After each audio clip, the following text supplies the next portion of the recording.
Olá, senhoras e senhores, sejam bem-vindos ao Arete Jus. Está começando mais um episódio, mais uma lei. E hoje nosso convidado especial será a Lei 13.869, que trata sobre a Lei de Abuso de Autoridade. Galera, ela já está atualizada com a Lei 14.321, que em seu artigo 15A criou o crime de violência institucional. Galera, mas antes de começarmos, vamos para aquela nossa formalidade de se inscrever no canal, deixar o like, compartilhar com seus amigos, ativar o sininho e deixar seu comentário aí embaixo. Vamos lá? Capítulo 1. Disposições gerais. Artigo 1º. Esta lei define os crimes de abuso de autoridade cometidos por agente público, servidor ou não, que, no exercício de suas funções ou a pretexto de exercê-las, abuse do poder que lhe tenha sido atribuído. Parágrafo 1º. As condutas descritas nesta lei constituem crime de abuso de autoridade quando praticadas pelo agente com a finalidade específica de prejudicar outrem, ou beneficiar a si mesmo ou a terceiro, ou, ainda, por mero capricho ou satisfação pessoal.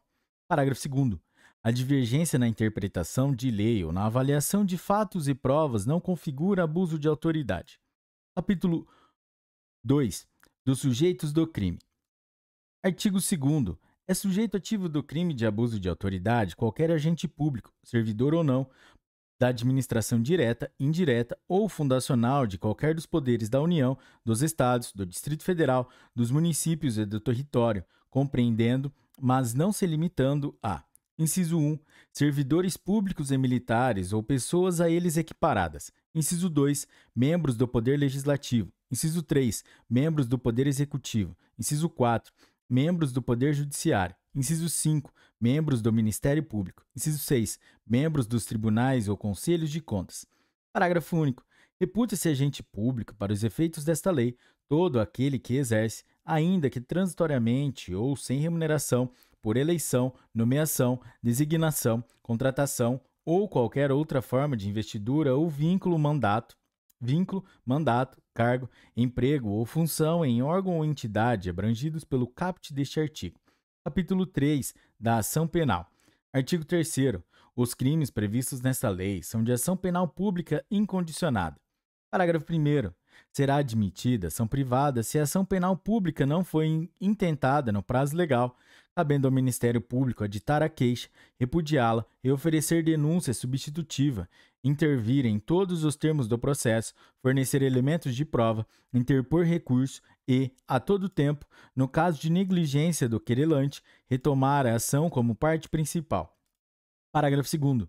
A ação privada subsidiária será exercida no prazo de 6 meses, contado da data em que se esgotar o prazo para oferecimento da denúncia. Capítulo 4. Dos efeitos da condenação e das penas restritivas de direitos. Seção 1. Dos efeitos da condenação. Artigo 4º. São efeitos da condenação. Inciso 1. Tornar certa a obrigação de indenizar o dano causado pelo crime, devendo o juiz, a requerimento do ofendido, fixar na sentença o valor mínimo para a reparação dos danos causados pela infração, considerando os prejuízos por ele sofridos. Inciso 2. A inabilitação para exercício de cargo, mandato ou função pública, pelo período de 1 a 5 anos. Inciso 3. A perda do cargo, do mandato ou da função pública. Parágrafo único. Os efeitos previstos nos incisos 2 e 3 do caput deste artigo são condicionados à ocorrência de reincidência em crime de abuso de autoridade e não são automáticos, devendo ser declarados motivadamente na sentença. Seção 2 das penas restritivas de direitos. Artigo 5º. As penas restritivas de direitos substitutivas das privativas de liberdade previstas nesta lei são: inciso 1, prestação de serviços à comunidade ou entidades públicas. Inciso 2, suspensão do exercício do cargo, da função ou do mandato pelo prazo de 1 a 6 meses, com a perda dos vencimentos e das vantagens. Inciso 3, vetado. Parágrafo único.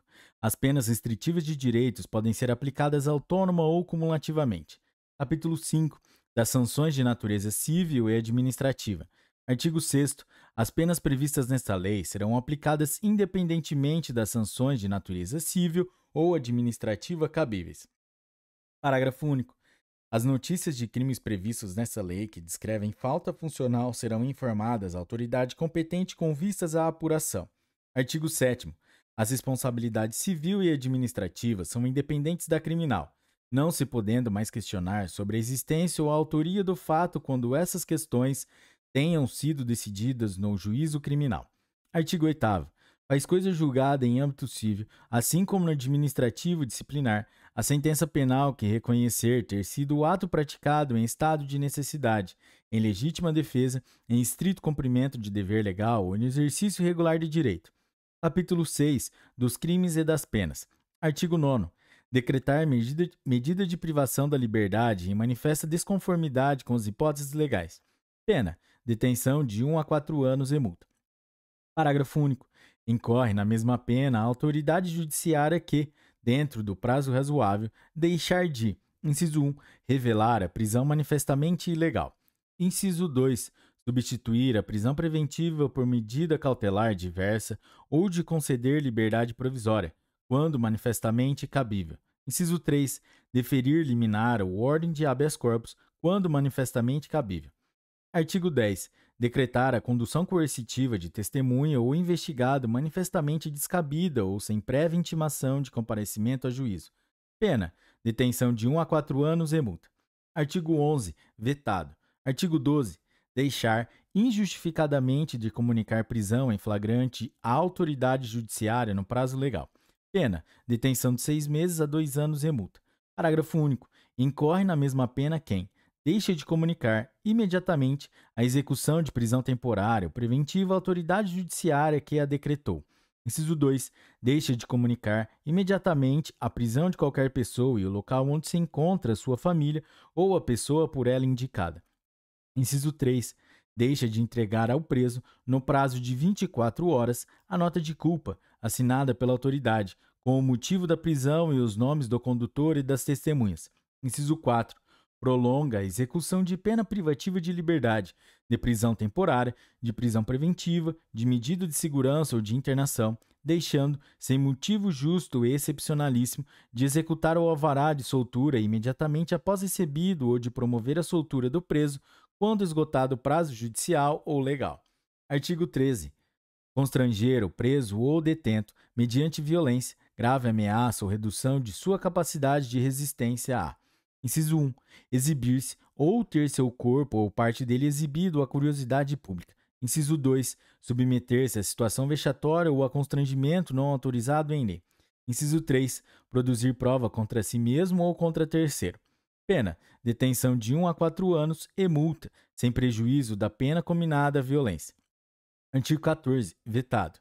Artigo 15. Constranger a depor sob ameaça de prisão pessoa que, em razão de função, ministério, ofício ou profissão, deva guardar segredo ou resguardar sigilo. Pena: detenção de 1 a 4 anos e multa. Parágrafo único. Incorre na mesma pena quem prossegue com o interrogatório. Inciso 1. De pessoa que tenha decidido exercer o direito ao silêncio. Ou, inciso 2. De pessoa que tenha optado por ser assistida por advogado ou defensor público, sem a presença do seu patrono. Artigo 15-A. Novidade, hein, galera? Lei 14.321, publicada dia 1º de abril de 2022. Submeter a vítima de infração penal ou a testemunho de crimes violentos a procedimentos desnecessários, repetitivos ou invasivos, que a leve a reviver sem estrita necessidade. Inciso 1. A situação de violência ou, inciso 2. Outras situações potencialmente geradoras de sofrimento ou estigmatização. Pena: detenção de 3 meses a 1 ano e multa. Parágrafo 1º. Se o agente público permitir que o terceiro intimide a vítima de crimes violentos, gerando indevida revitimização, aplica-se a pena aumentada de 2/3. Parágrafo 2º. Se o agente público intimidar a vítima de crimes violentos, gerando indevida revitimização, aplica-se a pena em dobro. Artigo 16. Deixar de identificar-se ou identificar-se falsamente ao preso por ocasião de sua captura ou quando deva fazê-lo durante sua detenção ou prisão. Pena: detenção de 6 meses a 2 anos e multa. Parágrafo único. Incorre na mesma pena quem, como responsável por interrogatório em sede de procedimento investigatório de infração penal, deixe de identificar-se ao preso ou atribuir a si mesmo falsa identidade, cargo ou função. Artigo 17. Vetado. Artigo 18. Submeter o preso a interrogatório policial durante o período de repouso noturno, salvo ser capturado em flagrante delito ou se ele, devidamente assistido, consentir em prestar declarações. Pena: detenção de 6 meses a 2 anos e multa. Artigo 19. Impedir ou retardar injustificadamente o envio de pleito de preso à autoridade judiciária competente para a apreciação da legalidade de sua prisão ou das circunstâncias de sua custódia.